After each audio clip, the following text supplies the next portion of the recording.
Ya, a ver, vamos a hacer un repasito, ¿ya? Cosa que los chicos van ingresando los chicos. Uy, de acá te veo, Ruth. De acá te veo, hola. Ya, vamos a hacer un repasito, ¿ya? Vamos a hacer un repasito. A ver, para eso vamos a poner, aunque sea una, una nueva diapositiva. Una diapositiva en blanco, ¿ya? Vamos a poner acá de verdecito, azul. Ya. ¿Qué se tocó la clase pasada? El tema de farmacología, ¿no? Tema de farmacología. Hemos tocado lo que es la definición, ¿se acuerdan? ¿Qué era la farmacología? Farmacología, etimológicamente hablando, logía significa estudio, estudio tratado, ¿sí? Fármaco, bueno, como ya sabemos que es el fármaco es toda sustancia que tiene un efecto terapéutico. Ahora, esta sustancia puede ser de origen natural. ¿Qué quiere decir natural, Jaime? Natural quiere decir que puede ser extraído de un animal o puede ser extraído de diversas plantas, ¿sí? Digo natural porque también hay una parte sintética. Hay muchos medicamentos que son producidos sintéticamente. ¿Cómo creen que producen las vacunas? ¿Cómo creen que producen las vacunas? Hay muchas ramas como la biotecnología que nos ayuda para esta finalidad, ¿no? Por eso que en la clase pasada ya habíamos comentado que era la farmacología. Hemos tocado la definición y que todo esto está en relación a qué? Al fármaco, ¿verdad?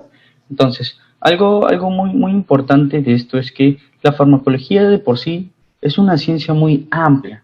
Como les había comentado, hay muchos aspectos, ¿no? Por ejemplo, a ver, ¿quién está conversando acá? A ver, alguien está chateando. No puedo entrar. Se borró el... Ya. Habíamos hablado de fármaco, ¿verdad? Fármaco y todo lo que implicaba.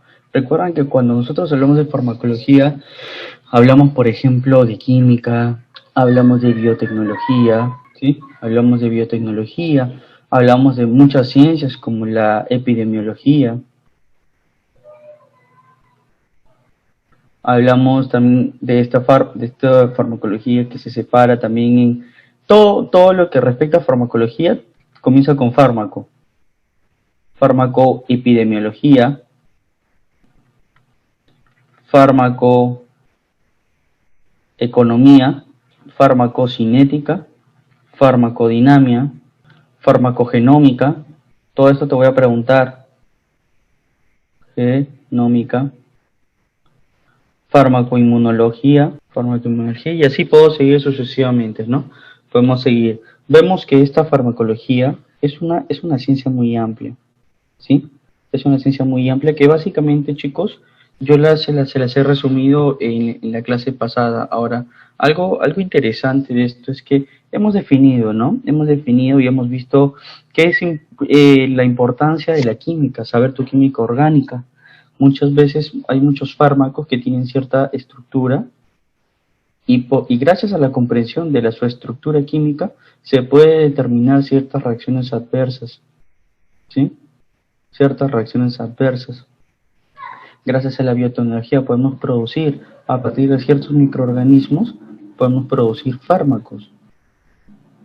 El profesor, ¿me puede decir un ejemplo claro?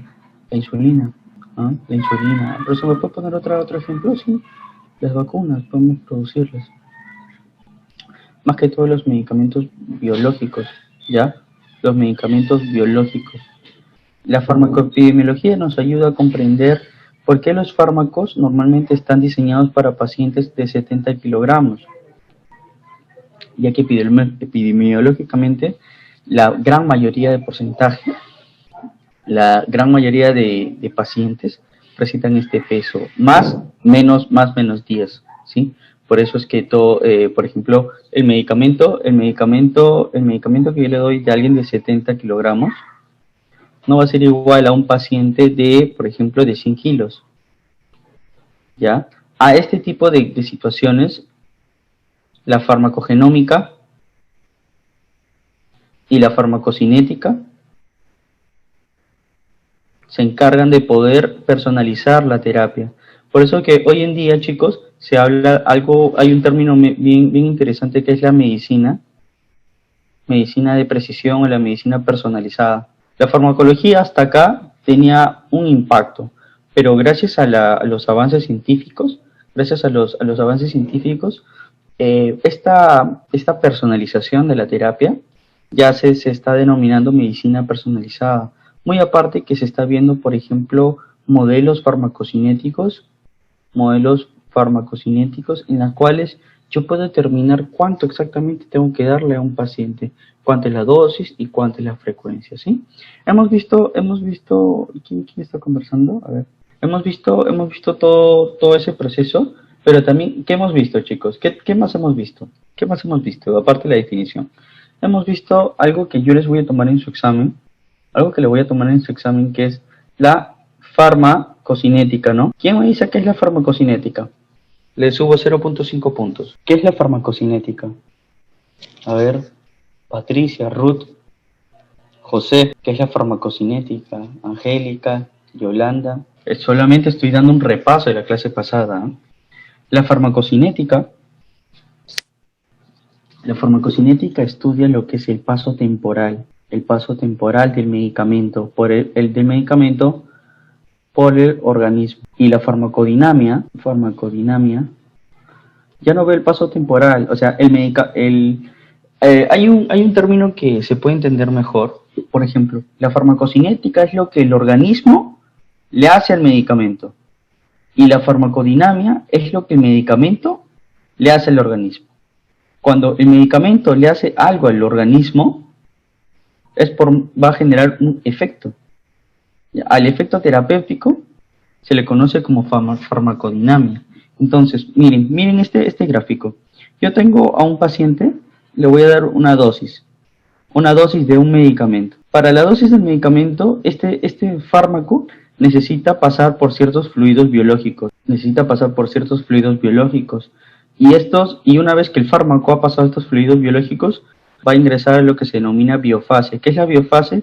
La biofase es el lugar donde va a tener su acción el medicamento y esto va a generar un efecto terapéutico, ¿sí?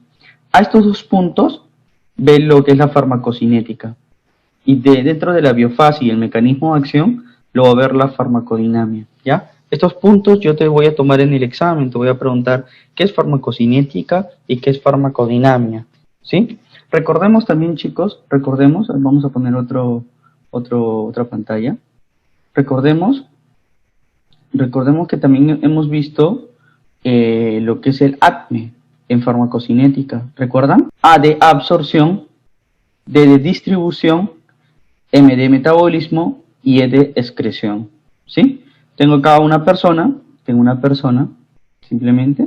Cuando el medicamento ingresa al paciente, este ingreso puede ser de muchas maneras. Puede ser vía oral, puede ser vía tópica o puede ser una vía intravascular, ¿sí?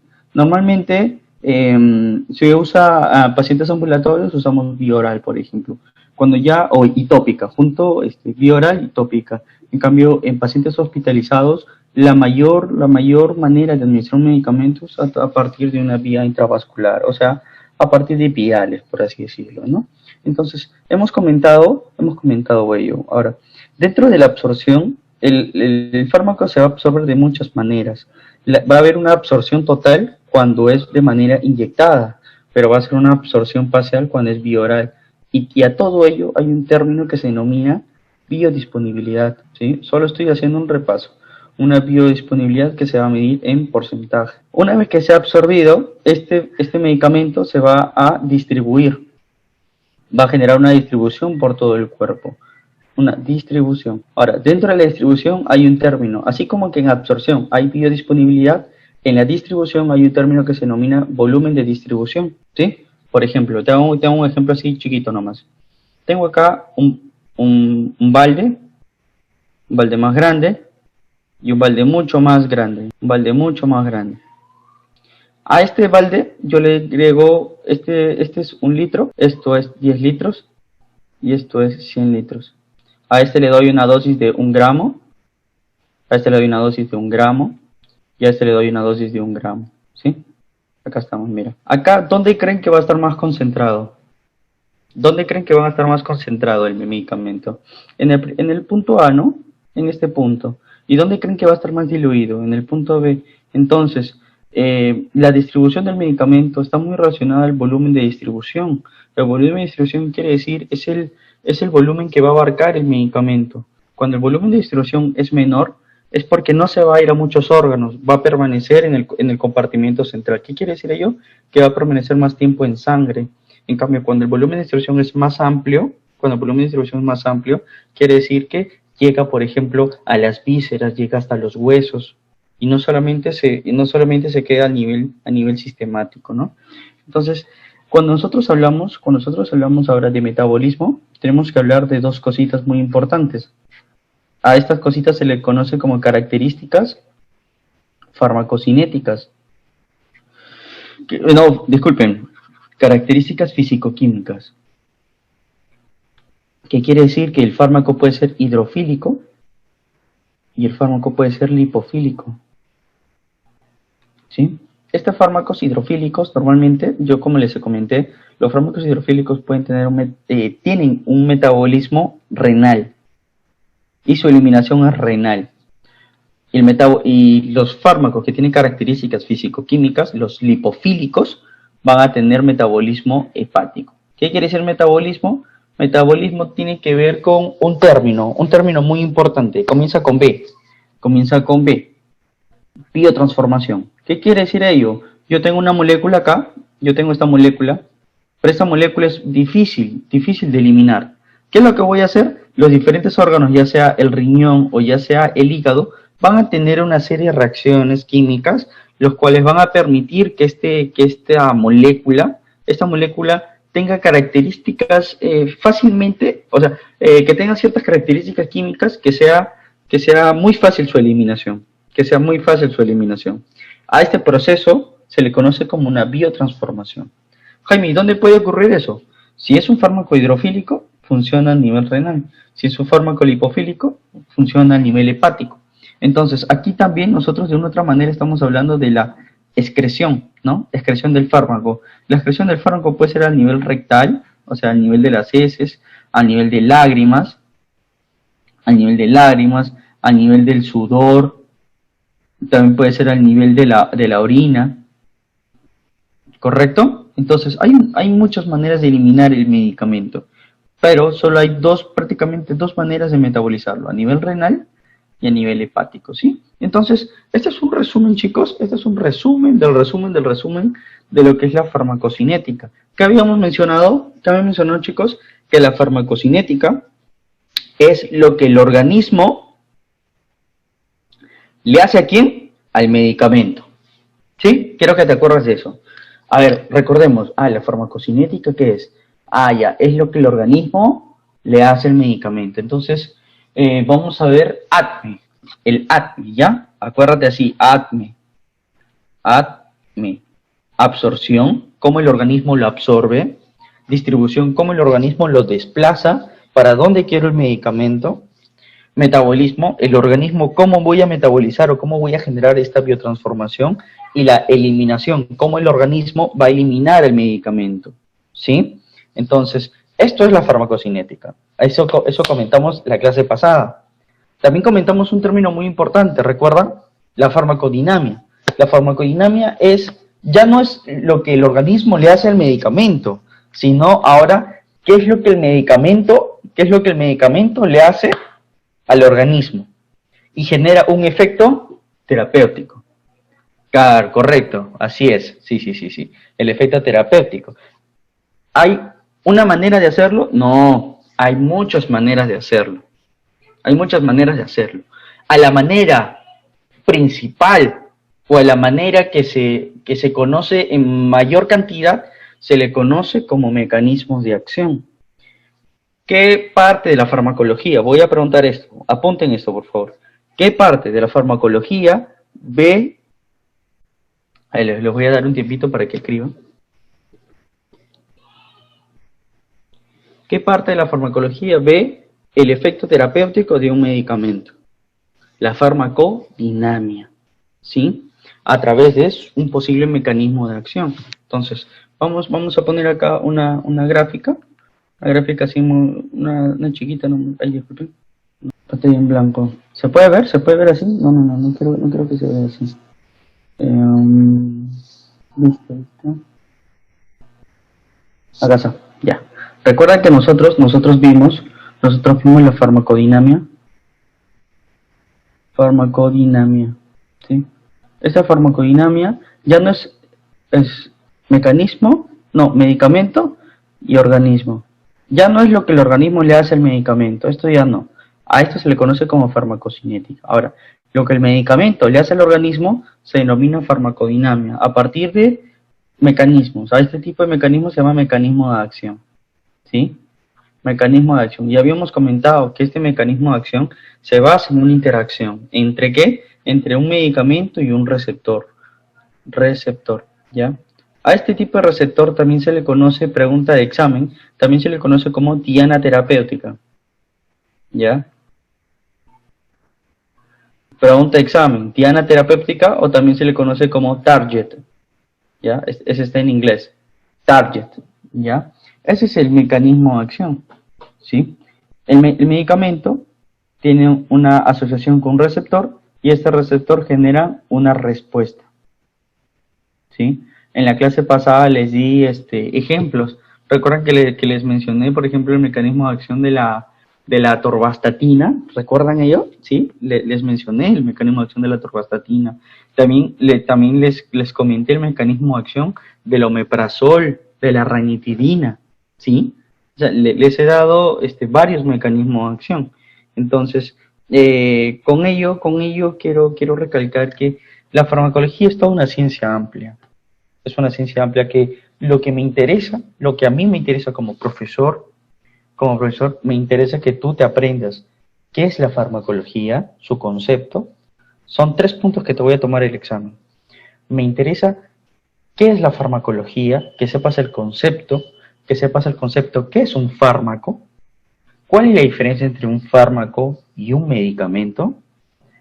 La segunda cosa es, ¿qué es la farmacocinética y cuáles son las partes de la farmacocinética? Ahí vamos a hablar de absorción, distribución, metabolismo y excreción, ¿sí?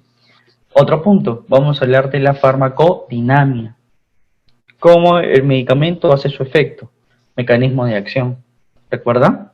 Entonces, todo eso hemos tocado ahí. Entonces, ¿te acuerdas que también en la clase pasada comentamos? También les voy a tomar, por ejemplo, qué es un efecto adverso, qué es un efecto secundario y qué es un efecto colateral. Yo en la clase pasada les expliqué, ¿sí? Si alguien desea que lo repita, me avisa para poder repasarlo nada más. ¿Ya? Efecto secundario, efecto adverso y efecto colateral, ¿sí? Si alguien tiene alguna duda de esos 3 conceptos, me dice ahorita y ahorita lo hago un repaso en 1 o 2 minutos, ¿sí? Si ya lo tienen claro, bueno, seguimos con la clase. Bueno, este es el repaso de la clase pasada, chicos. Entonces, ahora vamos a cambiar un poquito el panorama. Profesor, ¿cómo es eso? Vamos a cambiar el panorama porque ya no vamos a hablar un poco de farmacología. Vamos a hablar ahora de un poco de anatomía, ¿sí? Eso está dentro del formato del módulo 1 introductorio, ¿ya? Vamos a hablar, por ejemplo, el sistema nervioso, vamos a tocar el sistema locomotor, vamos a tocar el sistema circulatorio, el sistema respiratorio y muchos más sistemas, ¿no? Sistema endocrino, etcétera, etcétera, etcétera. Entonces, hoy día en esta clase, hoy día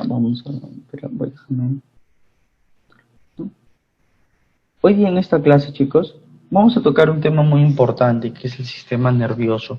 Yo en la clase pasada les dije, chicos, ¿qué es el sistema nervioso? Sí, les dije, chicos, repasen también qué era el sistema autónomo, sistema nervioso autónomo. ¿Alguien me puede decir qué es el sistema nervioso?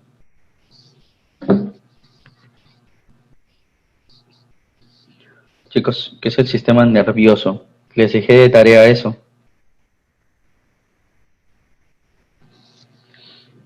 ¿Nadie? ¿Nadie quiere llevarse unos puntitos a casa? Ok, está bien. Voy a seguir entonces. A ver, nadie está escribiendo, ¿no? Ya. Entonces, seguimos con la clase. Vamos a comenzar ahora con el módulo 1, acerca sobre todo lo que es anatomía. Todo lo que es anatomía, pero es una anatomía general, ¿ya? No voy a entrar en detalles como decir las partes esencialmente, los nervios, las células. No, es una anatomía general y lo que yo he preparado en esta clase es una anatomía que te va a poder ayudar a comprender ciertos mecanismos de acción de los fármacos, ¿sí? Porque de nada me sirve darte una clase magistral de anatomía cuando no lo vas a usar. Yo te tengo que dar las herramientas para que tú las puedas usar, para que tengas herramientas, propiamente dicho, para tu acción de auxiliar de farmacia. De nada te va a servir saber todas las partes, cada célula, cada rincón del sistema nervioso, ¿sí? Solo necesitas saber algo general y lo principal que yo siempre lo voy a recalcar y te voy a decir, esto va a venir en el examen, así que apunta. El sistema nervioso. Acá como vemos es el sistema nervioso, chicos. El sistema nervioso, como su propio nombre lo dice, son estructuras nerviosas, estructuras nerviosas, ¿ya? Acá podemos ver bastantes nervios que se reparten en todo el cuerpo, miren, en todo el cuerpo, a nivel del sistema, ¿no? A nivel del sistema. Como su propia definición dice, ¿no? Estructuras nerviosas, que tienen como finalidad, cuando escuchamos sistema nervioso, siempre pensamos en el cerebro, ¿no? Cerebro, nervios y algunas cositas más, ¿no? Pero esto abarca mucho más, ¿no? Miren, acá tenemos acá bastantes nervios, incluso el sistema nervioso abarca lo que es la médula espinal, ¿sí? La médula espinal, muy importante. Y ahí nomás ya te das cuenta que gracias al cerebro y la médula espinal, nosotros podemos tener un contacto con el medio externo, ¿sí? Con el medio externo, a partir, por ejemplo, yo te hinco. ¿Por qué cuando te hinco tú reaccionas? Todo eso tiene que ver con un sistema, como una casa, como un sistema de cableado, que te permite contactarte o tener un contacto con el mundo externo. También te permite tener una respuesta. Este cerebro también te va a ayudar a organizarte, te va a permitir tener características de supervivencia y adaptación, ¿sí?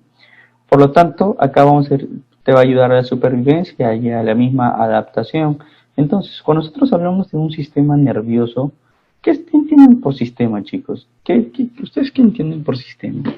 La verdad es que existe algo muy importante, es que todo parte a partir de una célula. Un conjunto de células te da un tejido. Un conjunto de tejidos te da un órgano. Un conjunto de órganos te da un sistema. Y conjuntos de sistemas te da un individuo. ¿Sí? Entonces, vamos viendo que el sistema es parte fundamental, y son varios sistemas: nervioso, el sistema circulatorio, respiratorio. Todos estos sistemas forman parte del ser humano, ¿sí? Todo partiendo a partir de una célula. Entonces, en esta clase vamos a hablar, por ejemplo, ya hemos hablado de la definición. Ya hemos hablado, por ejemplo, vamos a hablar de la clasificación. Y nos vamos a tomar un tiempo para poder hablar del sistema autónomo, que es muy importante. Cuando tú ves lo que es farmacología, es muy importante ver el sistema autónomo. Te voy adelantando, este sistema autónomo va a ser de dos tipos. Un sistema autónomo simpático, así como el profesor, y parasimpático. ¿Ya? Este es muy importante conocer y saber Esto porque no sé si han escuchado fármacos colinérgicos, fármacos anticolinérgicos, no sé si han escuchado la acetilcolina, receptores muscarínicos, ya. Todas estas cositas se entienden cuando nosotros entendemos las funciones del simpático y parasimpático. ¿Alguna vez ustedes han escuchado el bromuro de hipertropio, que se usa más que todo en pacientes con asma? Lo administran en forma inhalatoria. ¿Han visto ese tipo de medicamentos? ¿Me podrían comentar si han visto el bromuro de hipertropio?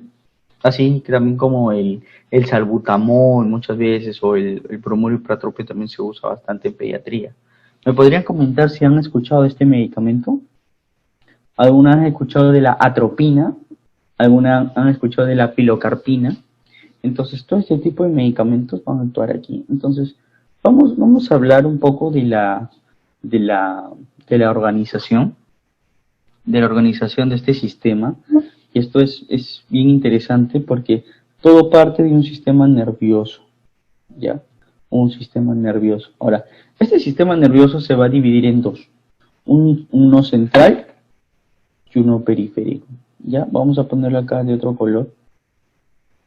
Acá vamos a encontrar el central y acá vamos a encontrar el periférico. El periférico.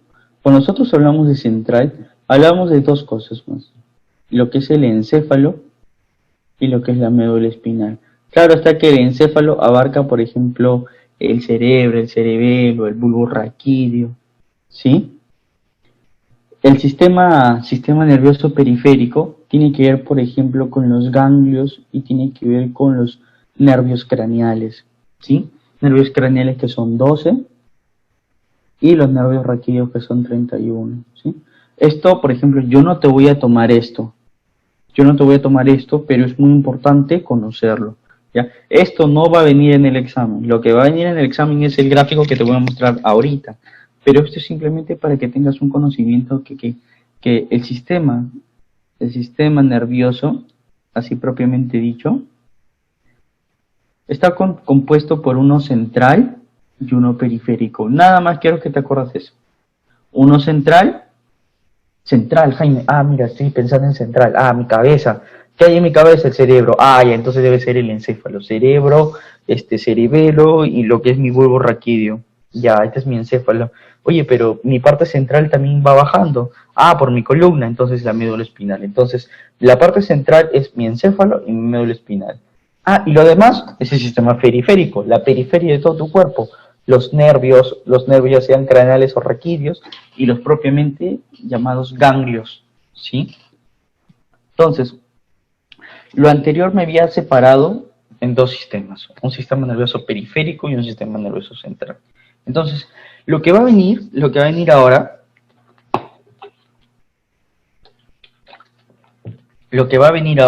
es un sistema, es una clasificación, que eso sí te va a venir en el examen. Vamos a ver, como te había mencionado, cuando hablemos de central, vamos a pensar en nuestra cabeza y en nuestra columna, ¿ya? Vamos a hablar, por ejemplo, del encéfalo. Y vamos a hablar de una médula espinal. Una médula espinal, ¿ya? O también se le conoce como espina dorsal. Cuando se habla del sistema nervioso periférico, vamos a hablar de toda la periferia, todo lo que tenga que ver con los nervios, ya sea raquídeos, que son 31, y los craneales, que son 2, ¿ya? Vamos a hablar primero del sistema periférico, ¿les parece? El sistema nervioso central lo vamos a dejar al último, porque el sistema nervioso periférico es uno de los más importantes. Miren acá. El sistema periférico, a su vez, chicos, se va a dividir en dos. Un sistema autónomo y un sistema somántico. ¿Ya? ¿Se acuerdan que yo te dije qué pasa si te hincan? ¿O qué pasa si yo te acerco una fogata en la mano? Yo te acerco fuego. ¿Cómo sientes que hay calor acá? Esto tiene que ver con ciertos nervios o ciertos sensores que van a generar algo muy interesante, que es una comunicación. una comunicación con las sensaciones. Todo ello va a ir reportado a lo que es a tu sistema central, ¿sí? Esto es muy importante saber. El sistema nervioso periférico va a haber, hay una parte en la cual se denomina sistema somántico. Somántico que me va a permitir tener una comunicación externa con las circunstancias afuera, ¿sí? Calor, frío, si algo está más rugoso, si algo está más suave, ¿sí? También me va a permitir, mira, por ejemplo, este somántico se va a dividir en dos. Uno sensorial, que va a permitir lo que es la entrada de ciertos estímulos, la entrada, vamos a poner entrada de ciertos estímulos, y el sistema nervioso motriz, que por ejemplo, yo no sé si has visto algunos médicos que te dan un toquecito en la rodilla y tú ¡pum! Haces como que reaccionas, ya, a eso se le denomina un sistema nervioso motriz. Esta es una parte bien interesante, es una parte, son estímulos que salen, son estímulos que salen. Esto es muy importante saber porque forman parte del sistema nervioso periférico. Pero lo que a mí me interesa, lo que a mí realmente me interesa es esto. ¿Ya? Esto es lo que yo te voy a tomar en el examen. Esto. Esto te voy a tomar en el examen. El sistema nervioso autónomo. El sistema nervioso autónomo es un sistema que forma parte del sistema nervioso periférico, la cual me va a permitir una homeostasis interna a partir de ciertas excitaciones y ciertas calmas. O sea, un proceso excitatorio y un proceso de relajación. ¿Ya? Esto es muy importante porque voy a tener fármacos que van a evitar la acción simpática y va a haber fármacos que quizás pueden aumentar la actividad parasimpática o como también pueden disminuirla. ¿Cómo se llaman ese tipo de fármacos? Fármacos que actúan a nivel del sistema nervioso. ¿Sí? ¿Ya estamos? Ok, está bien. Entonces, si hay alguna pregunta de este gráfico, me lo hace saber, por favor. Entonces, vamos a hablar del sistema nervioso periférico. ¿Recuerdas? Vamos a hacer un pequeño repaso. De este sistema nervioso está el somántico y está el autónomo. ¿Sí? Del autónomo va a estar dividido en dos. Uno simpático como el profesor y uno parasimpático. ¿Sí? Más que todo, esto es lo más importante que quiero que recuerdes. Normalmente esto somántico, por ejemplo, tiene que ver con la actividad sensitiva y con la actividad motriz, ¿sí? La respuesta que tú puedes obtener, ¿no? No sé si a veces te has podido chancar por esta parte que tenemos aquí y sientes como que cierta electricidad, ¿ya? Eso tiene que ver con la sensación del sistema nervioso periférico, ¿sí? Entonces, vamos a hablar bastante del sistema autónomo. Entonces, ¿qué es el sistema periférico? Miren este gráfico. En este gráfico, todo lo que tenga que ver con los plexos braquiales, que tiene que ser un conjunto de nervios, los diferentes tipos de nervios, por ejemplo, uno de músculo cutáneo, radial, mediano, cubital, son diferentes nervios que forman parte del sistema nervioso periférico. Acá hay otros más nervios, el plexo sacro, por ejemplo, pero Jaime, entonces todo esto me toca aprender. No, lo importante es que sepas que hay un sistema periférico y que haya un sistema central. El central está prácticamente el cerebro, el bulbo raquídeo, el cerebelo y lo que es la médula espinal, ¿sí? En cambio, lo que ahorita estamos tocando es el sistema nervioso periférico, ¿ya? Que está comprendido por casi todos los nervios, por no decir todos los nervios. Y ahí encontramos, por ejemplo, los nervios craneales, ¿sí? Los nervios craneales y los nervios raquiales, ¿no? ¿Sí? Los nervios raquídeos. Entonces, todo esto, mira, por ejemplo, el sistema nervioso periférico es parte de un sistema nervioso, como habíamos comentado. Hay uno central y hay uno periférico. ¿Qué va a generar qué cosa? Está generado por nervios Pero Jaime, ¿qué son los nervios? Los nervios son conjunto de células. Son un conjunto de células. Es un tipo de tejido muy delgado, muy fino. Pero Jaime, tú me habías mencionado que un conjunto de tejidos, o sea, los tejidos eran un conjunto de células. Sí, exactamente, yo te había comentado eso. Conjunto de células te da un tejido, conjunto de tejidos te da un órgano, conjunto de órganos te da un sistema y un conjunto de sistemas te da un individuo. Entonces, tiene que ser parte de una célula, sí. ¿Cómo se llama la célula del sistema nervioso? Chicos, ¿cómo se llama la célula del sistema nervioso? Se le conoce como neurona, ¿ya? Conjunto de neuronas que dan los nervios, los famosos nervios. Entonces, el sistema nervioso periférico ve todo ello, ve todo lo que son los nervios y todas las neuronas que forman parte de ti, ¿no? Dice, esta red neuronal del sistema nervioso periférico conecta, y esto es lo importante, ya sea el central como el periférico, muy distintos, pero el periférico, como tiene muchas conexiones, ya sea muchas conexiones por aquí, por aquí, por aquí, por aquí, le permiten conectarse con el sistema central. Y eso es lo más importante, ¿sí? Ahora, ya habíamos mencionado esto, ¿no? Te había mencionado que este sistema nervioso, por ejemplo, somántico, este punto, sistema nervioso somántico, comunica las sensaciones, las circunstancias que hay afuera de mi cuerpo, ¿sí? Afuera de mi cuerpo. Es muy, muy, muy importante conocer eso. Entonces, como te había comentado, el sistema nervioso periférico va a estar compuesto por nervios. Y estos nervios, a lo vez, por ejemplo, de las neuronas. Es muy importante conocer ello. Entonces, ¿qué pasa? ¿Qué pasa cuando existen problemas con estos nervios?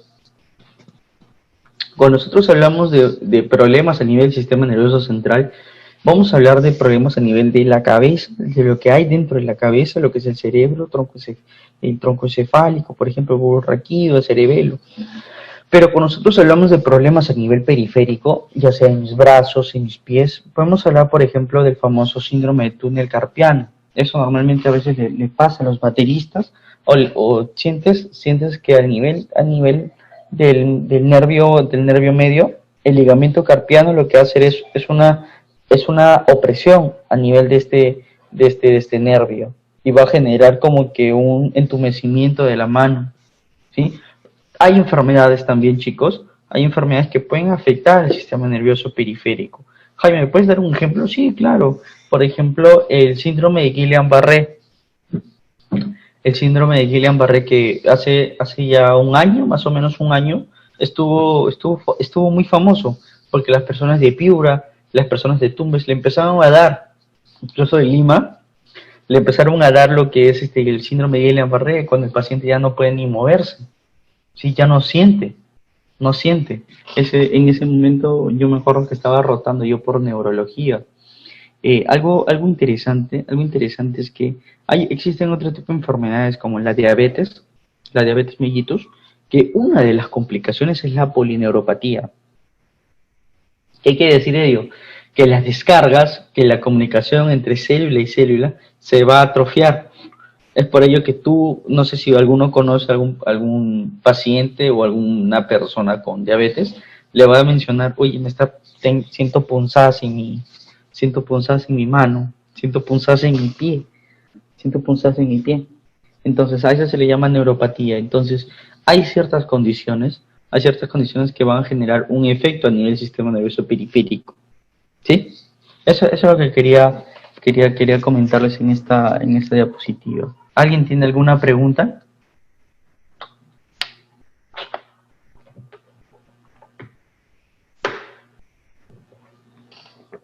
¿Alguien tiene alguna pregunta, chicos?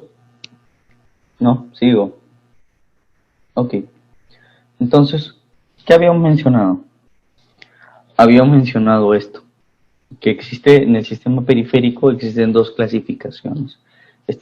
Profesor, está repitiendo mucho esto. Sí, estoy repitiendo mucho esto porque esto te va a venir en el examen. Hay una parte que es el sistema autónomo. ¿Qué significa autonomía? Autonomía significa que no necesito pedirle permiso a nadie, yo mismo funciono, no necesito la supervisión de alguien. Es por ello que te has preguntado cuál es el sistema que ve que tu corazón lata cuando duermes, o que sigas respirando a pesar que no eres consciente de ello. Entonces, este sistema se denomina un sistema nervioso autónomo, que forma parte del sistema nervioso periférico. Ahora, por ejemplo, ¿te ha pasado alguna vez que te han robado, te han asaltado con una pistola y te han dicho, dame todas tus cosas? ¿Cómo te pones? Te pones agitado. ¿Te has preguntado qué sistema ve esta agitación? Incluso hay personas que se asustan y se orinan. ¿Por qué sucede eso? ¿Por qué sucede eso?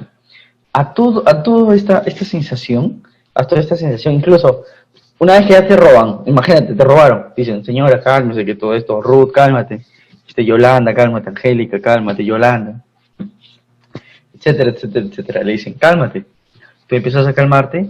¿Cuál es el nervio o cuál es el sistema que te apacigua, te calma? ¿Ya? Entonces, eso es lo que vamos a ver ahorita. Por eso es que este sistema autónomo también se le conoce como sistema vegetativo, porque pacientes que están en estado vegetal siguen respirando, siguen digiriendo, siguen orinando. ¿Por qué? Porque hay un sistema que es autónomo de lo que puede decir el sistema nervioso central. Entonces, acá hay un término muy importante, porque dentro del sistema nervioso autónomo existen dos tipos. Uno que excita, uno que te prepara para la acción, y otro que te apacigua, uno que te dice, hey, ya pasó todo, tranquilo, tranquilo, cálmate, cálmate. ¿Ya? A estos dos se le conoce como sistema autónomo. El simpático, como tu profesor, el sistema simpático y el sistema parasimpático. El sistema simpático también es llamado sistema adrenérgico o noradrenérgico. ¿Ya? ¿Qué quiere decir ello? Adrenérgico. Cuando tú escuchas adrenérgico, acuérdate adrenérgico, adrenalina. ¿Ya? Acuérdate de esto. Adrenalina. Lo voy a poner acá. ¿Qué hace la adrenalina en tu cuerpo? Pregúntate eso. Apunta ahorita, apunta esto. ¿Qué es lo que hace la adrenalina en tu cuerpo? Ya. Todo lo que la adrenalina puede ocasionar en tu cuerpo, lo hace el sistema simpático. Esa es una memotecnia muy importante que me ha servido a nivel hospitalario y me ha servido a nivel de la universidad. A veces me confundo. ¿Qué es lo que hacía el sistema simpático? ¿Qué es lo que hacía el sistema parasimpático? Entonces confunde, o quizás decimos, el simpático excita y el parasimpático te calma. Ya, pero hay la acción del simpático influye mucho en muchos órganos. Decía, ¿qué es lo que hace a nivel de las pupilas, a nivel de la vejiga, a nivel del hígado, a nivel de la salivación? Todo eso quizás te confundías un poco, pero cuando tú ves que el sistema simpático también se le conoce como sistema adrenérgico o noradrenérgico, entonces es un sistema que está muy en relación a la adrenalina. Adrenérgico, adrenalina. Entonces, todo lo que haga adrenalina lo hace tu sistema simpático, ¿sí? Entonces, ¿qué es lo que hace el sistema parasimpático? Todo lo contrario. No hay un sistema adrenérgico, sino es un sistema que te va a calmar. No te va a ayudar para la acción, sino te va a ayudar a que te calmes. ¿Ya? A este tipo, si al simpático se le conoce como un sistema adrenérgico, al sistema parasimpático se le conoce como un sistema colinérgico. ¿Ya? Sistema colinérgico es muy similar al sistema parasimpático. ¿Ya? Esto te voy a preguntar en el examen. No te voy a decir sistema simpático directo, no, te voy a decir el sistema adrenérgico, o ya no te voy a decir sistema parasimpático, es decir, el sistema colinérgico, ¿ya? Jaime, pero entonces, ¿qué? ¿Me podrías explicar un poquito qué es lo que hace? Claro, yo te explico, mira. Vamos a comenzar por el sistema simpático. ¿Ya? Acá está. Sistema simpático. Así como tu profesor, activo. Sistema simpático, sistema adrenérgico. ¿Ya? ¿Qué es lo que hace? ¿Qué pasa cuando tú te emocionas? Cuando tú empiezas acuérdate cuando te roban, ¿qué es lo que pasa con tus pulmones? Empiezas a respirar más, ¿no? Por eso tus pulmones se tienen que expandir un poquito más. Por eso es que este tipo de situaciones va a generar relajación de las vías aéreas. Cuando yo empiezo a respirar más, mi corazón se empieza a acelerar un poquito más. Es por ello que empiezan a subir las pulsaciones. También se le conoce como un aumento de la frecuencia cardíaca, ¿ya? Si hay un aumento de la frecuencia cardíaca, existe un aumento del gasto cardíaco. ¿Qué quiere decir esto? Quiere decir que va a llegar más sangre a todo el organismo. Lo que siempre recuerdo de este sistema es que cuando me quieren robar, lo que hace mi cuerpo, lo que hace mi cuerpo es la sangre que otros órganos están usando, dirigirlo netamente a mis pies. ¿Por qué? Porque esto me va a permitir correr. Entonces pienso, entonces la sangre que está en los diversos órganos va a ponerse directamente en ciertas zonas específicas para la supervivencia. Sí, entonces los que están utilizando la sangre ya no lo van a utilizar, por lo tanto se van a inhibir. Yo te pregunto, si estás comiendo rico y te empiezas a ver explosiones o cosas así, lo que vas a hacer es tu estómago va a dejar de hacer su función para poder para priorizar otras funciones. Es por ello que cuando surge el sistema adrenérgico o el sistema simpático, se inhibe la actividad del estómago, porque hay otras funciones primordiales. Ahora, cuando yo estoy en esta zona de alerta, lo que mi organismo quiere es bastante energía.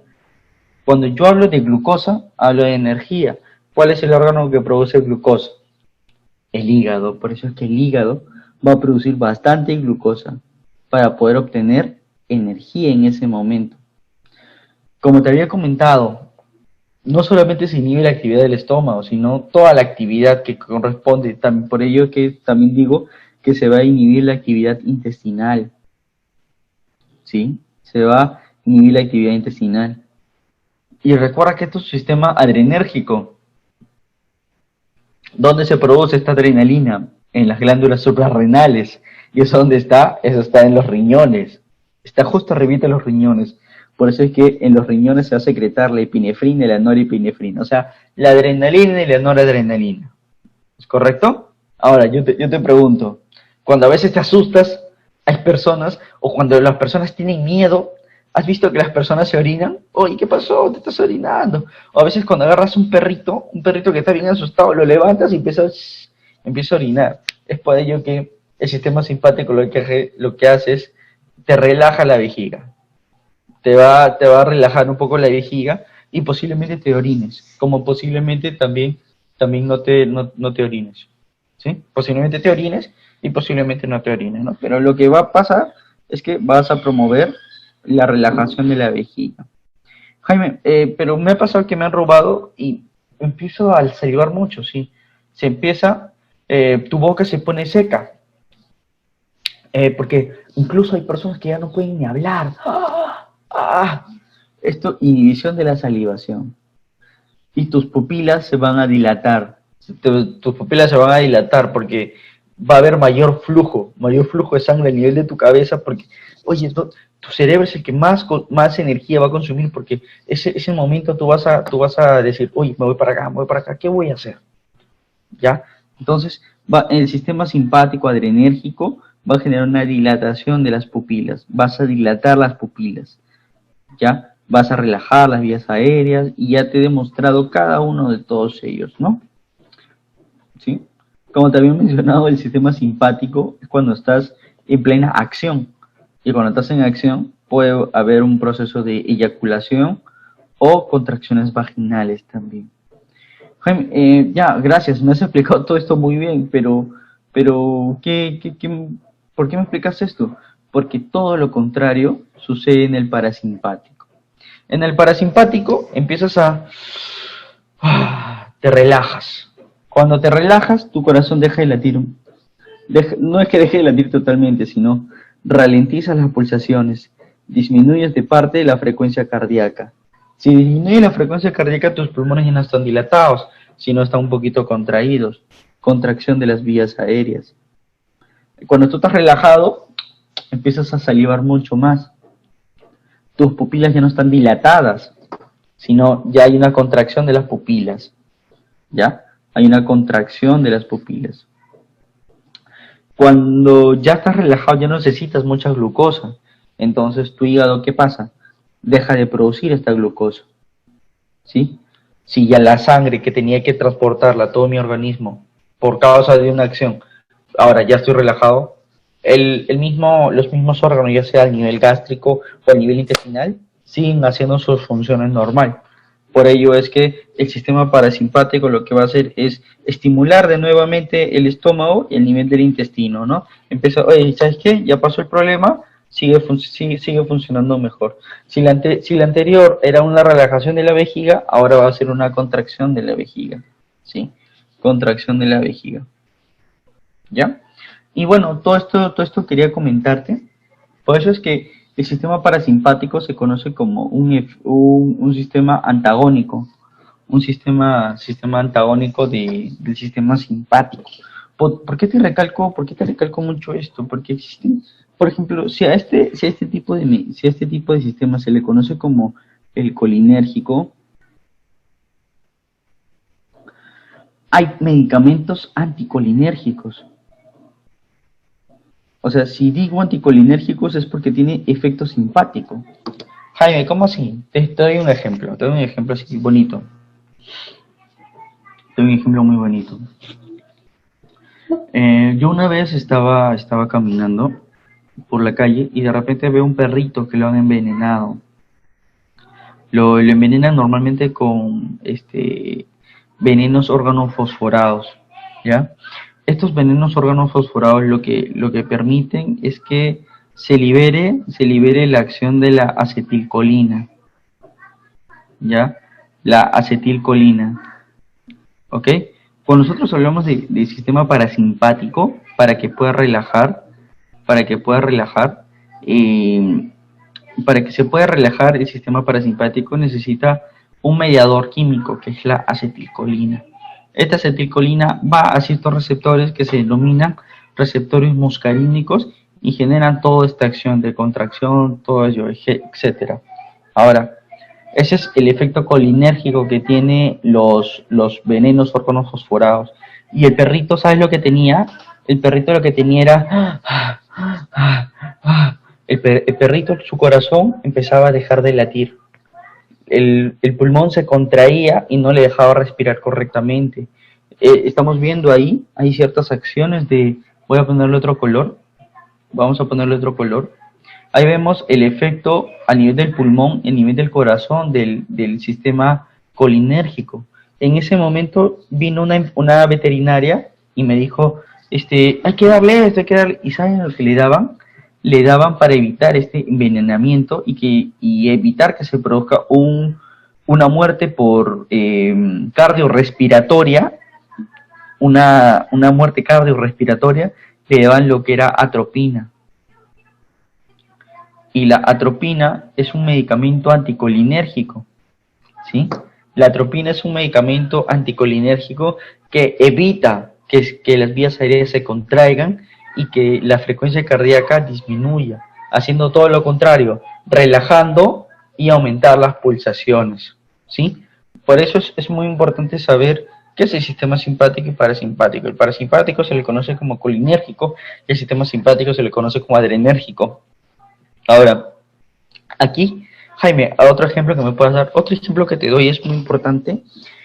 Por ejemplo, como les había comentado, hay muchos pacientes que sufren de asma y a veces sufren de una enfermedad que se llama enfermedad pulmonar obstructiva crónica. Apunta esto, se denomina EPOC, ¿sí? Se denomina EPOC. Ahora, esto está muy en relación al sistema parasimpático por el nervio vago. Ahorita te voy a explicar todo ello. Y esto genera ciertas acciones, el sistema parasimpático genera ciertas acciones a nivel del pulmón, lo cual es perjudicial para este tipo de enfermedades. Lo que le tengo que dar es un anticolinérgico, en este caso en forma de spray. ¿De qué estamos hablando? Del bromuro de ipratropio, ¿sí? El bromuro de ipratropio es una amina cuaternaria, la atropina es una amina terciaria que va a generar efectos anticolinérgicos, ¿sí? Es por ello que es muy importante saber, por ejemplo, ¿Qué medicamentos puede tener un efecto a nivel sistema simpático? ¿O qué medicamentos puede generar un efecto parasimpático o puede inhibir el efecto parasimpático? ¿Ya? Por ello es que existen fármacos, apunta esto, por eso es que existen fármacos colinérgicos y fármacos anticolinérgicos. Los colinérgicos hacen lo que el parasimpático hace y los anticolinérgicos hacen todo lo contrario al parasimpático, o sea, hacen lo que hace el simpático. ¿Sí? Entonces, acá te voy a poner otra gráfica también que me parece muy interesante. Yo, por ejemplo, yo lo que voy a hacer en el examen es que te voy a poner ciertas características, así, salivación, pupilas, producción de glucosa, qué es lo que pasa con el corazón.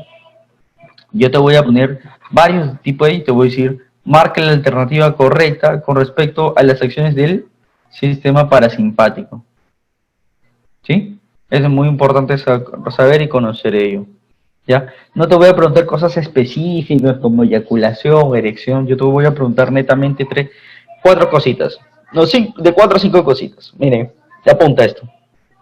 Te estoy dando las fijas, ¿eh? No te puedes quejar. ¿Qué es lo que pasa a nivel del corazón? ¿Qué es lo que pasa a nivel respiratorio? ¿Qué es lo que pasa a nivel del hígado? ¿Qué es lo que pasa a nivel del estómago y del intestino? Nada más. ¿Ya? Así que, por favor, quiero que aprendas esas cositas. ¿Ya? ¿Te parece? Si no lo tienes, apúntalo de nuevo, por favor. Entonces, Jaime, entonces, todo lo que me has enseñado, ¿para qué me sirve? O sea, a mí, chicos, siempre me gusta enseñar, en los años que tengo de experiencia en docencia, me gusta enseñarte cosas con el ejemplo. ¿Qué quiere decir ello? Yo te enseño lo que es el sistema nervioso, pero de nada me sirve hablarte de características, cuando ni tú sabes cómo lo vas a usar. Cómo vas a usar los conocimientos que te estoy dando. Entonces, acá te muestro un mecanismo de acción del bromuro hipertrópico que van a ver en pediatría o van a ver en sus farmacias. Muchos pacientes usan el bromuro hipertrópico junto con el salbutamol para tratar asmas, por ejemplo, o tratar EPOC. Acá te vengo a mencionar el mecanismo de acción del bromuro hipertrópico, por ejemplo. Esto es lo que sucede normalmente, ¿ya? Voy a ponerlo así. Como había comentado acá, esta es una mina 4, una mina cuaternaria, el hipertropio. A nivel del sistema nervioso central, va a surgir va a haber un núcleo motor del nervio vago, ¿sí? Va a haber un núcleo motor del nervio vago. Luego, esto va a ir bajando la señalización por medio de fibras nerviosas del nervio vago, hasta llegar a ciertos ganglios parasimpático. Mira, parasimpático. Recuerda que el sistema simpático no solamente es un sistema y punto. Todo sistema presenta células, presenta nervios, ¿sí? Estos nervios bien finitos. Entonces, se va a generar en estos ganglios y el mediador por excelencia del sistema parasimpático es la acetilcolina. Esta acetilcolina va a generar su efecto a nivel de ciertos receptores. Apunta esto, ¿cómo se denominan esos receptores? Receptores muscarínicos, ¿ya? Muscarínicos. De estos muscarínicos existen 3 tipos, los muscarínicos M1, los M2 y los M3, ¿ya? Muy importante. Entonces, esto va a surgir, va a generar una transmisión ganglionar, ¿ya? Y esto va a tener un efecto a nivel del epitelio, a nivel de los muscarínicos M1, M3, y va a generar a nivel del músculo liso, va a generar mayor liberación de acetilcolina y va a producir del M2 al M3, va a producir lo que es contracción. Recuerda que para nosotros hablar del sistema parasimpático, todo esto estamos hablando del sistema respiratorio, por si acaso, sistema respiratorio. Recuerda que todo lo que respecta al sistema parasimpático está en relación a la contracción de los pulmones. Contracción. Pero no solamente ello, como estamos viendo, la acetilcolina tiene un papel fundamental en la relación con los receptores muscarínicos, ya sea 1, 2 o 3, y generan todo un proceso. Mira, generan, por ejemplo, mayor secreción mayor secreción, va a haber mayor secreción a nivel del pulmón y también va a haber mayor contracción. Pero en muchas veces esto es lo que funciona fisiológicamente y en muchas enfermedades, chicos, está más denotado. ¿Qué es lo que tenemos que hacer? Lo que se tiene que hacer acá, lo que el bromuro hipertrópico hace, es evitar esto. ¿Ya? Tenemos que evitar la broncoconstricción y tenemos que evitar la producción de moco. ¿Cómo lo hacemos? Por ejemplo, el M1, el M2, por ejemplo, genera lo que es mayor liberación de acetilcolina, ACH, hacia el M3, ¿te acuerdas? Generando contracciones.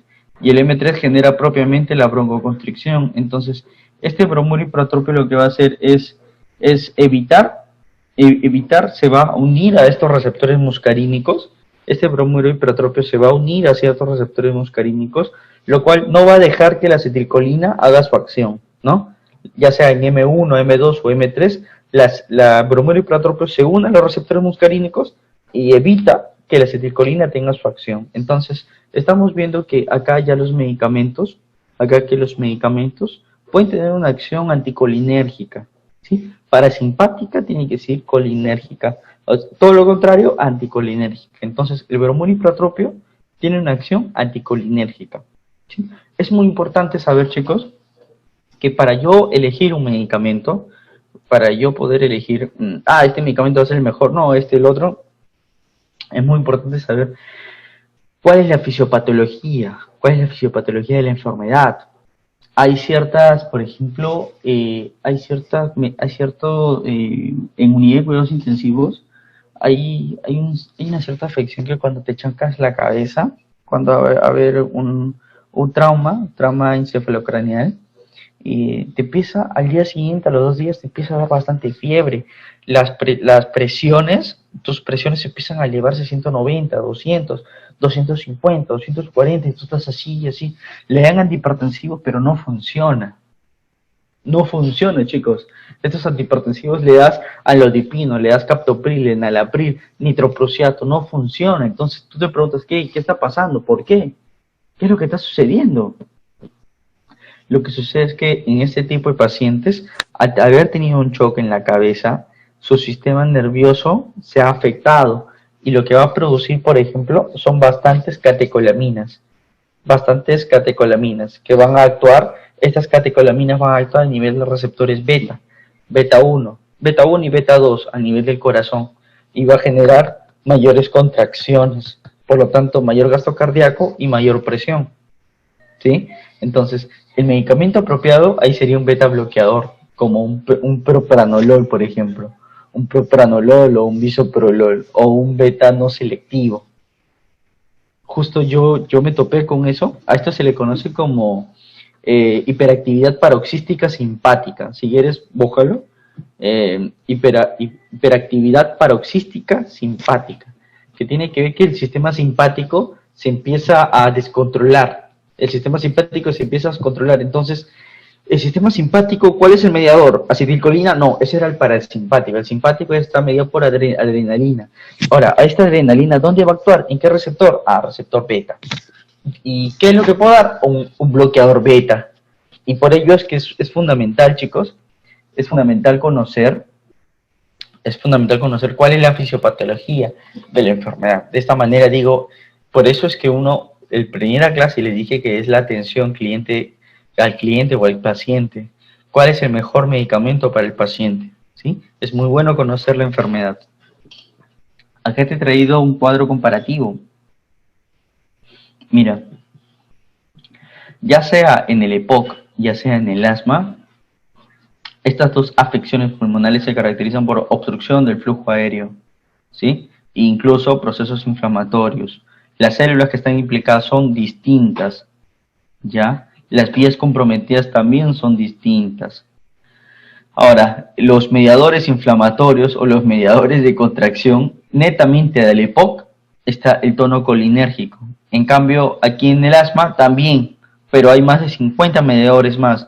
Por ello es que si yo le doy un anticolinérgico a este tipo de pacientes con asma, no va a ser lo mismo si le doy un anticolinérgico a este tipo de pacientes, que netamente es tono colinérgico. Le doy un anticolinérgico como el bromuro y pratropio.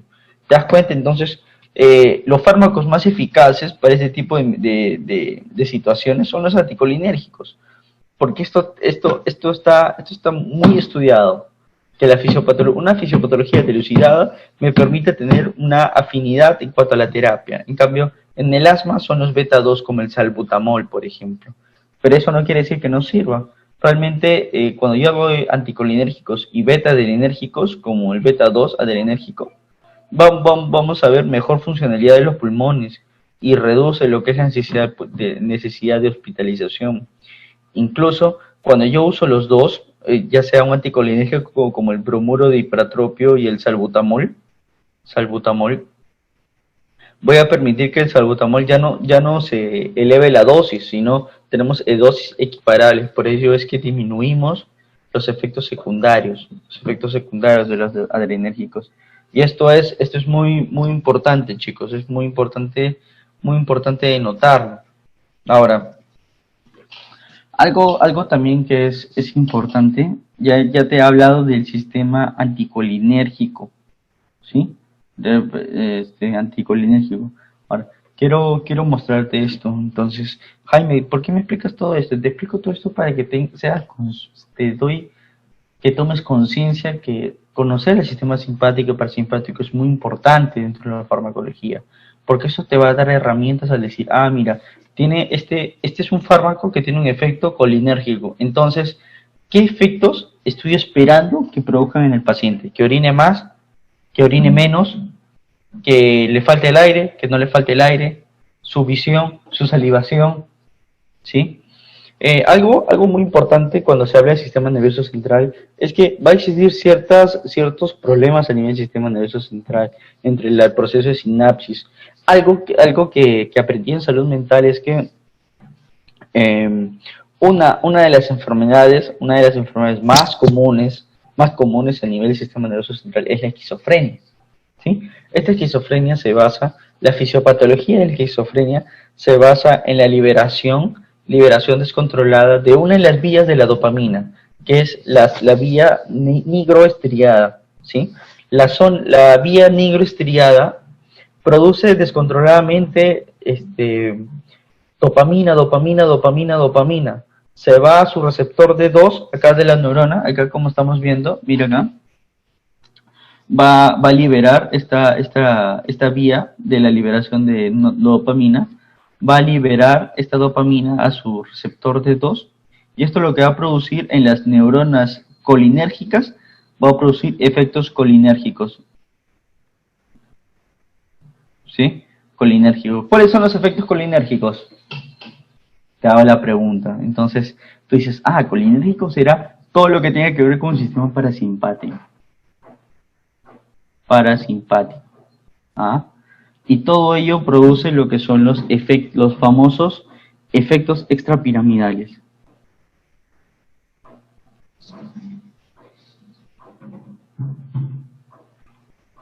¿Ya? Lo que acá la ciencia o las investigaciones de la farmacología señalan, yo quiero evitar esto. ¿Cómo lo evito? Evito que la dopamina tenga un efecto en estas neuronas. ¿Cómo lo hago? A partir de un bloqueo. Pero si el bloqueo no se da correctamente, entonces bloqueo la transmisión. Esta neurona lo que va a hacer es una transmisión de este impulso a partir de ciertos receptores M1, receptores muscarínicos, ¿sí? Ahora, ¿yo cómo evito esto? Evito dándole al paciente, si tengo efectos colinérgicos, voy a darle algún fármaco anticolinérgico. Y algo que en salud mental le damos a este tipo de pacientes era el bisperideno.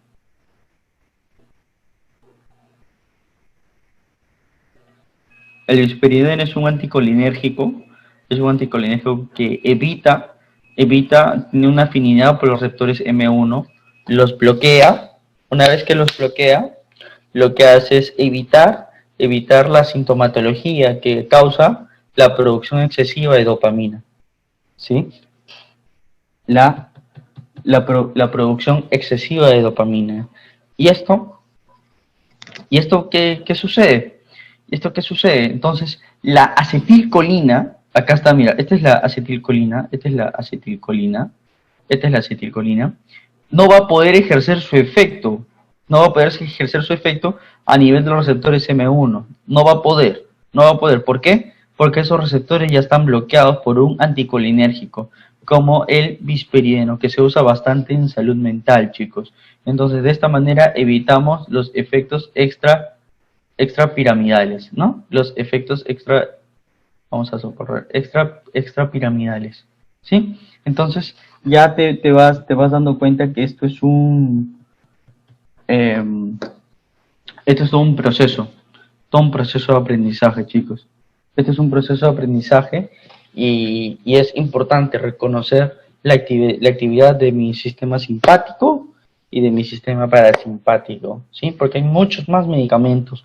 Por ejemplo, medicamentos, por ejemplo, que tienen efecto colinérgico, está la pilocarpina, por ejemplo. Fármacos que tienen acción anticolinérgica es la atropina, como es el bromuro hiperatropio, por ejemplo, o el bisperideno también. Cuando tú hablas del sistema nervioso central, hablamos, por ejemplo, del cerebro, hablamos del tronco encefálico, hablamos de la espina dorsal, o sea, la médula, y todo ello no es que haya un problema en esta inervación, sino este sistema nervioso central para que se pueda comunicar, con otras vías, necesita ciertos mediadores. Si para nosotros hablar de sistema nervioso autónomo hablamos de mediadores como la adrenalina y como la acetilcolina, en este tipo de situación como el sistema nervioso central, vamos a hablar, por ejemplo, de las neuronas que van a tener comunicación a partir de neurotransmisores, ¿sí? Van a tener comunicación por neurotransmisores, como por ejemplo la serotonina, la dopamina, también parte un poco de la acetilcolina, etcétera, etcétera y etcétera. Entonces, acá vamos a hablar, por ejemplo, que el sistema nervioso central, los fármacos que actúan a nivel de este tipo de sistemas van a bloquear la entrada, de ciertas, o va a bloquear el efecto de cierta producción excesiva de neurotransmisores, como también va a tener similitud de ciertos neurotransmisores y va a producir estos efectos. Por ejemplo, ¿cuál crees que es la base fisiológica de la depresión? Es la deficiencia de serotonina. Entonces, la depresión, por ejemplo, ¿cómo crees que actúan los antidepresivos? Estos antidepresivos actúan a nivel de este tipo de sistemas en las cuales a partir del espacio sinaptonémico lo que van a hacer es evitar la liberación o evita la liberación y evita el ingreso. Al evitar el ingreso, lo que hago es evito una cierta acción. Por lo tanto, los fármacos que actúan a nivel del sistema nervioso central van a simular que son neurotransmisores o van a evitan la salida y evitan la entrada, ¿sí? Entonces, eso es lo que quería comentarte. Estas neuronas pueden ser de muchos tipos, como te había comentado, sensoriales, motoras o las interneuronas, ¿no? Y esto es fundamental y esto es muy, muy importante, chicos. Esto es muy importante. Entonces, si hay alguna pregunta del sistema nervioso, me la haces saber por favor ahorita, para poder aclarar o para poder complementarlo, ¿no? Me avisa por favor. Hola Florentina, ¿qué tal? Hola, de acá los veo. Si hay alguna consulta, alguna duda, queja, sugerencia, me la hacen saber por favor. Hola Caterina, hola Ruth, hola Catherine Siguas. Hola chicas. Hay muchas chicas, ¿no? Chicos, ¿dónde están los chicos? Ah, acá está Vangelis. Vangelis, ¿qué tal? Candy, Melissa, Eliana, Rocío, Ginny, Yolanda. ¿Qué tal? ¿Cómo están? ¿Hay alguna pregunta con respecto al sistema nervioso? He tratado, si se dan cuenta, chicos y chicas, se han dado cuenta que el tema de anatomía, como nosotros somos parte de somos parte de farmacia, de nada me sirve darte datos así de anatomía muy descriptivo. Lo que me gusta es darte una clase en las cuales veas cómo lo puedes usar. Se dieron cuenta que al conocer el sistema simpático, parasimpático, puedo ver cómo funcionan ciertos medicamentos o qué efectos espero de ciertos medicamentos. Entonces, es muy importante eso, ¿ya? Es muy importante conocer la anatomía. Lo que yo te voy a tomar en el examen del sistema nervioso central, te voy a tomar cuál es la división, ya sea central y periférica, y cuál es la división del periférico. Lo que te voy a tomar también es esto. ¿Qué es lo que hace el sistema nervioso autónomo simpático y cuál es su sinónimo? Que es adrenérgico. ¿Y qué es lo que hace el sistema nervioso parasimpático? ¿Y cuáles son sus efectos? Y te acuerdas que te mencioné, no te voy a preguntar en todos los órganos, te voy a preguntar en ciertos órganos como el corazón, el pulmón, los riñones, el nivel del hígado, el nivel del estómago y el intestino. ¿Ok? Por favor, espero que estés apuntando todo eso, porque yo quiero que todos se saquen 20, chicos. Quiero que se saquen 20. Y claro está que yo he tomado en consideración la participación de muchos de ustedes. Incluso ya hasta me acuerdo de todos los nombres. Ah, claro, Ruth, Florentina, Caterina, Katherine. de todos me acuerdo, de todos me acuerdo, de Patricia, de Jelsin. Yo no sé por qué le digo Van Helsing, no, es Van Helsing. Vangelis, el único hombre creo que hay acá. y bueno, he querido hacer esta clase. Claro que no hemos acabado todavía, pero si hay alguna duda del sistema nervioso, me hace saber, me escribe acá en el chat, acá hay un chat, me escribe y lo puedo repetir, normal. Lo puedo repetir. Hablen ahora o callen para siempre. ¿Sí? Entonces, si no hay más preguntas, simplemente el sistema locomotor es uno de los sistemas más fáciles, pero antes de eso quería comentarles que el grupo de WhatsApp se tuvo que disolver por temas administrativos. Sí, si alguien más lo crea, ya yo normal, yo digo, yo no creé nada. Y normal, tienen mi número, ahí todos tienen mi número, cualquier cosita me escriben. Caterina, ¿no tienes mi número? ¿Por qué no tienes mi número? Pucha. Solo para maltratos. Ahí tienen mi número, es el 9869-03279, ¿ya? Ahí me pasan la voz, 9869-03279, me pasan la voz. También estoy haciendo un curso de diabetes, me escriben nomás y podemos coordinar eso, ¿sí? Entonces, ahora, ¿les parece si comenzamos la clase de sistema locomotor? Es una clase bien cortita, bien cortita. ¿Cómo crees que te mueves? A ver, si yo te digo, el sistema nervioso me permite comunicarme con el exterior, me permite mi sobrevivencia y mi adaptación. Entonces, el sistema locomotor, ¿qué me va a permitir? Me va a permitir generar los movimientos, me va a permitir mi transporte, me va a permitir caminar, gatear, saltar, ¿sí? Entonces, cuando hablo de sistema locomotor, hablo básicamente de mi sistema esquelético y mi sistema muscular. Nada más, se acabó la clase. Prácticamente es eso, pero vamos a tocar un poquito más de esto.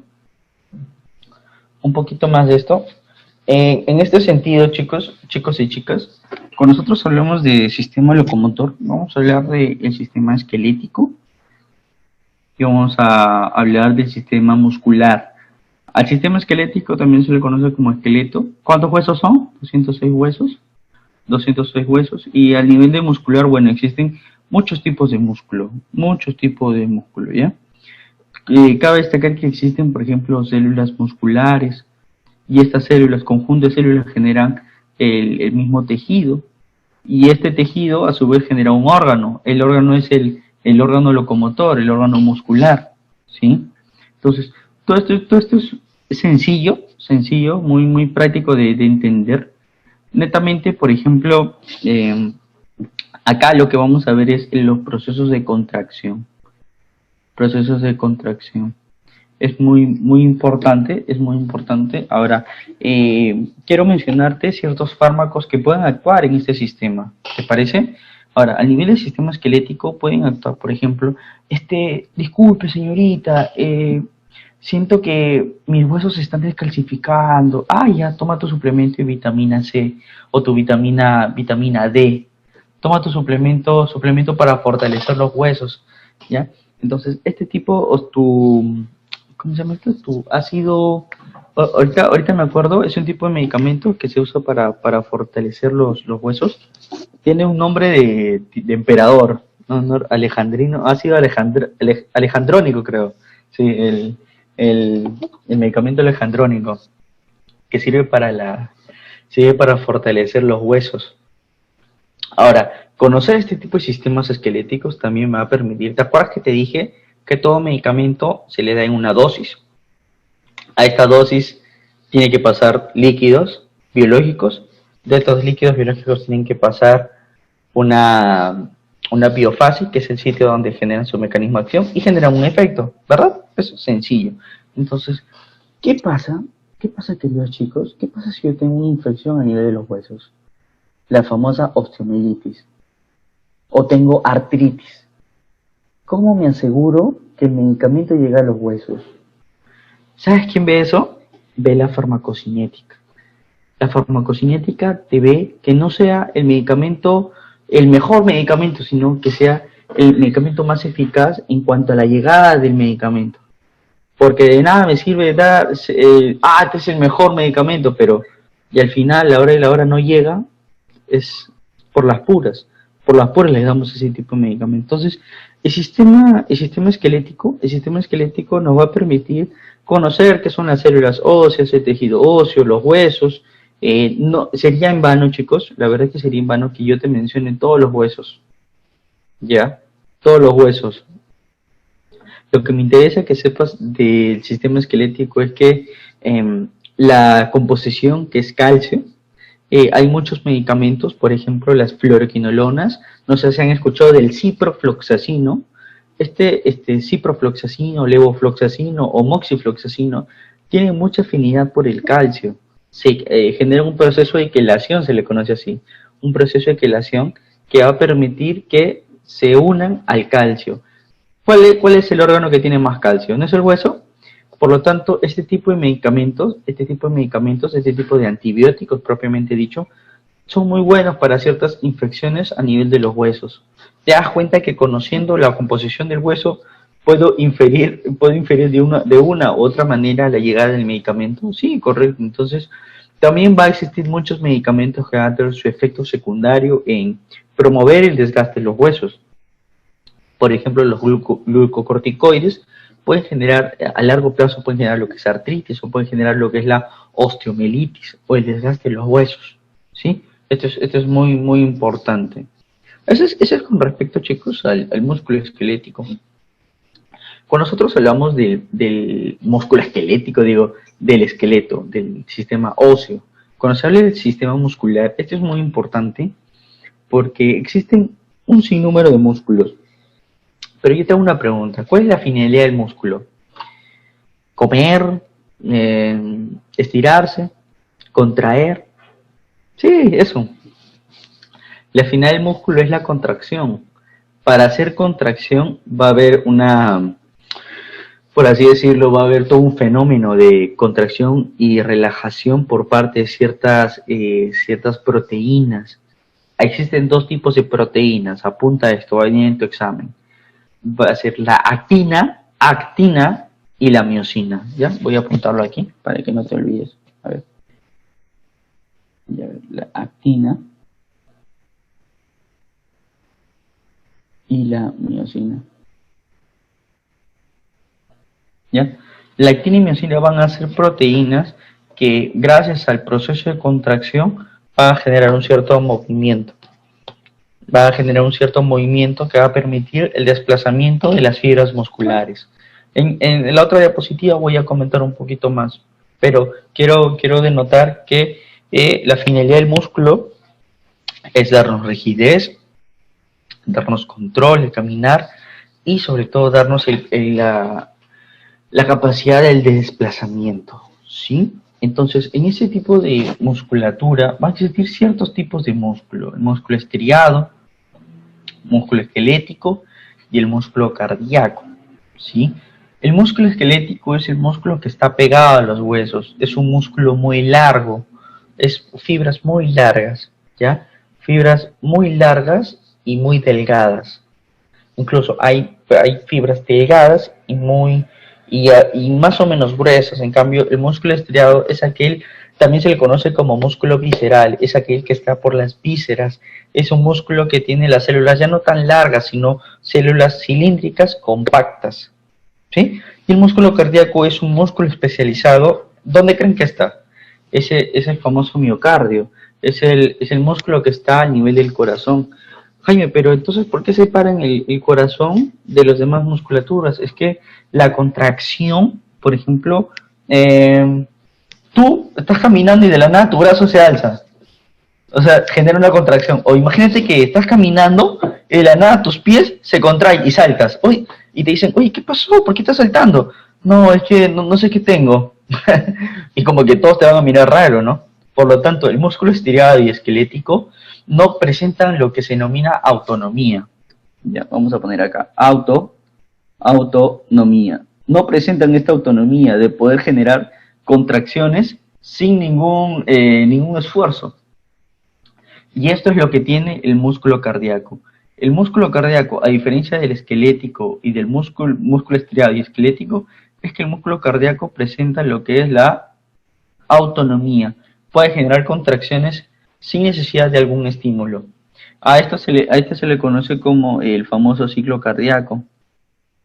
El famoso ciclo cardíaco, que más que todo es el potencial de acción.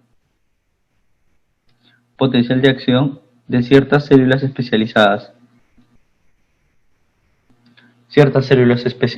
Este es muy importante. Entonces, vamos a hablar que tres tipos de musculatura van a formar parte del sistema muscular, ¿sí? Cada uno va a tener sus características y sus funciones, ¿sí? Entonces, como podemos notar, nuestro cuerpo tiene distintos tipos de células que responden a los diferentes tipos de tejidos musculares dependiendo de los cuales sean sus funciones vitales. ¿Sí, chicos? Entonces, ¿te acuerdas que te mencioné cuál es el factor principal? El factor principal viene a ser, por ejemplo, la contracción.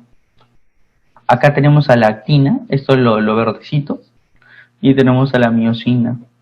Lo que sucede es que tras el proceso de contracción y relajación, lo que produce es que la actina y miosina son dos proteínas que van a permitir que, gracias a un proceso bioquímico, que no voy a especificar porque es complicado, es un poco complicado de comprender, es un poco complicado porque presenta mediadores químicos, mediadores bioquímicos, ¿sí? Eso ya me estaría metiendo un poco más a bioquímica, pero netamente la contracción es gracias a la actina y miosina y a su desplazamiento.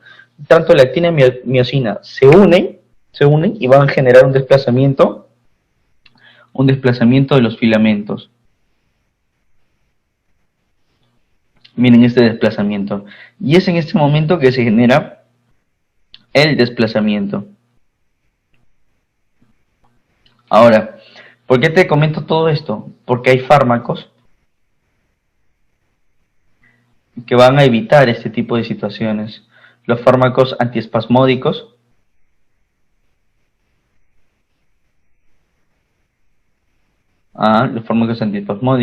los relajantes musculares,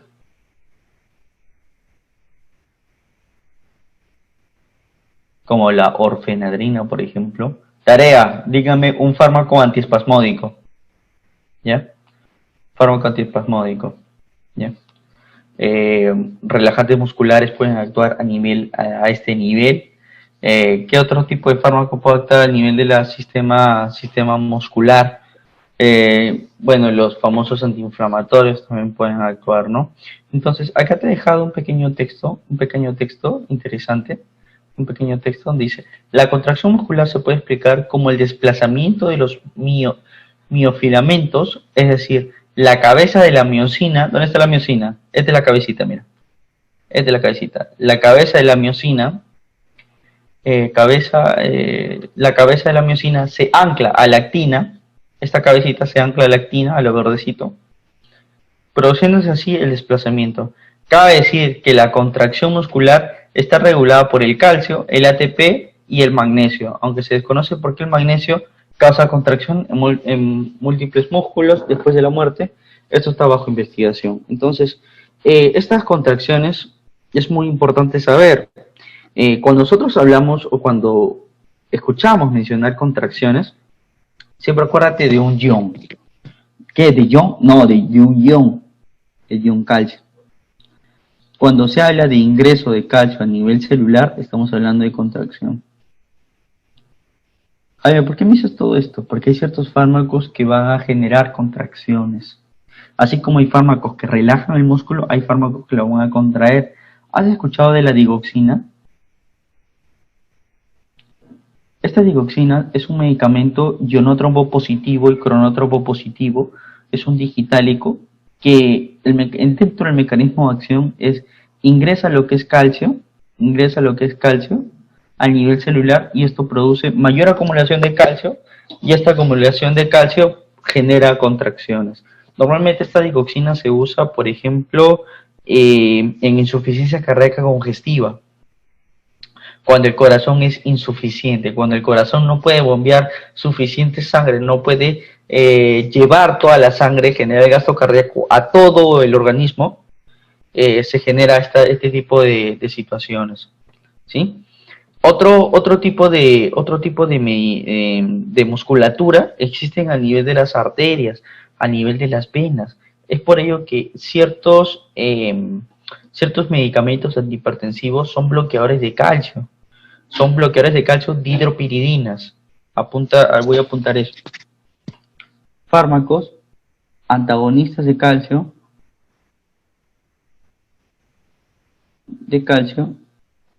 dihidropiridinas, como el famoso amlodipino, como el famoso nifedipino, como el famoso nimodipino. Son medicamentos que no tienen una acción a nivel del corazón, sino tienen una acción a nivel vascular. Antagonizan lo que es el proceso de contracción, evitan la contracción de la musculatura vascular y generan una vasodilatación. ¿Ves? Entonces, estamos viendo que la contracción es muy importante. Es muy importante conocer que forma parte importante del calcio. A mayor calcio, mayor contracción. ¿Quiere evitar la contracción? Elimina el calcio. ¿Cómo? Antagonizando ciertos receptores. Es por ello que conociendo el fundamento de la fisiopatología se puede determinar ciertas llenas terapéuticas, ¿no, chicos? Entonces, esta es la tarea que les voy a dejar. Me dan ejemplos de fármacos antiespasmódicos para la otra clase, que vamos a tocar sistema circulatorio, sistema respiratorio, fármacos antiespasmódicos y fármacos relajantes musculares. ¿Sí, chicos? Entonces, conmigo es hasta